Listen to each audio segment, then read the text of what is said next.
陶傑影評咁啊，最近呢，即係有幾套戲好精彩啦。咁啊，除咗李安嘅《少年派》啊，《奇幻漂流》啦，最新嘅50週年致慶啊，007鐵金剛皇家特務最新呢套戲呢，叫《鐵金剛刺破天空城》，原名叫 Skyfall。嗱，而家呢，就呢個占士邦已經係革新之作。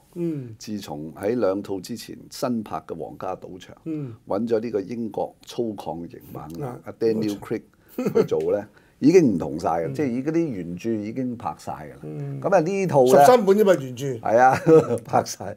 咁啊後來不斷去再編寫再創作。嗱呢套呢50週年啊攞嚟呢係。紀念你覺得有乜嘢特色？嗱，你未講之前呢，一定要了解呢所謂中文譯做鐵金剛呢 James Bond。係啊，死啦！50年前呢個打不死，打不死。最初呢，呢個鐵金剛呢喺呢個小説裏邊呢，英國小説就美國去拍，借題發揮。喺呢個冷戰期。借一個咁樣嘅創造虛幻嘅英雄嚟到去咧，使到美國人或者西方人有個勝利嘅願望，良好願望嚟㗎。係啊。因為咧喺冷戰期咧打咧就唔使打㗎啦。歐西人咧有條橋，我永遠勝利唔到唔得㗎嘛，啲人民要勝利㗎嘛。於是乎佢就諗咧一個咁樣嘅特務出嚟，呢個特務咧。就一定勝利嘅，因為佢打不死。佢咧就走去同你嘅敵人啊，同佢哋人就周旋啦。百般武藝。所以咧，第一個敵人千種秘密武器。係啊，第一個敵人你記唔記得啊？Doctor No。着件咩衫㗎？着件毛裝。冇錯啦。影射埋咧共產黨、中共啊。絕對中共加蘇聯啊。冇錯啦。邪惡帝國啊嘛。邪惡帝國。邪惡軸心啊嘛，係。冇錯。佢唔講明，但係大家明㗎啦。佢就咧用呢個英雄形象咧嚟到去幫佢哋啲西方人打場勝仗。佢一場士氣。鼓勵個士氣。心戰。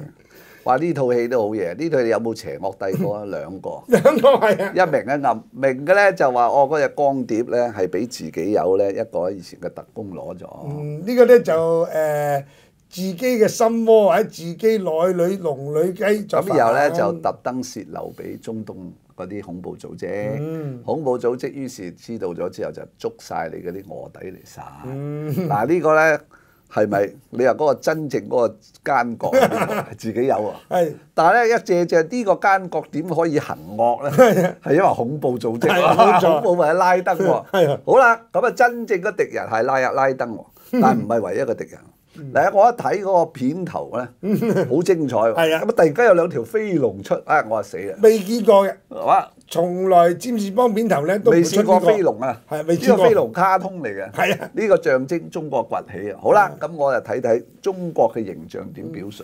哇！一路去到澳門個賭場，一係咪要坐船入去，然後咧入到去嗰個大門口下邊有個池。養住2條食人毒龍，原來呢個食人毒龍就係回應嗰2條飛龍，係啦，一嘢啫，一下啫，唔需要再講啦。畫面講咗個故事咧，講曬啦，已經將佢個心意咧講嚟聽。哇！真係犀利，係嘛？我哋呢個咧，佢又可能偷師嘅，點到即止。唔係佢係偷師嘅，因為咧中國人咧有句説話。叫做勇闖毒龍潭。係啊！呢個占士邦咧就係毒龍潭，就係走去個毒龍潭。但係個毒龍潭係中國啊，係喎，中國澳門啊，大佬，中華人民共和國澳門特別行政區啊，慘啊！你有冇留意咧？佢專登咧唔想用咁多刺激啊，呢個強大國家。於是乎咧，嗰個光頭佬啊、打手啊，全部都係泰國人、菲律賓人。總之唔係中國人，我唔知佢咩人。你有冇發現啊？嗰個女咧，嗰個女嗰個咧，其實都唔係純正中國人嚟嘅噃，嗰個都係溝過混血嘅喎，溝雜嘅喎，係嘛？但係咧，一開場都講埋你聽啦，佢呢個妓女嚟嘅。係啊，暗示晒。呢個妓女咧就重生啦，就俾個主人咧救翻脫禍海。嗱呢個咩咧？呢個抄襲中國人傳統嘅故事嚟嘅。係啊，妓女入火坑，就救翻你，於是乎佢就幫你手咧去殺人，去勾引人啦。呢個咩咧？用故事嚟話聽，呢個就係中國的故事。係啊，日本冇呢個故事，韓國冇呢個故事，係中國自有。呢個聯想到嘅歷史身世啊等等嚇，所以你話呢套幾陰濕啊！占士邦咧啊，你話睇落去搭落啊，淨係呢幾場，淨係呢啲形象，你話幾多嘢喺度咧？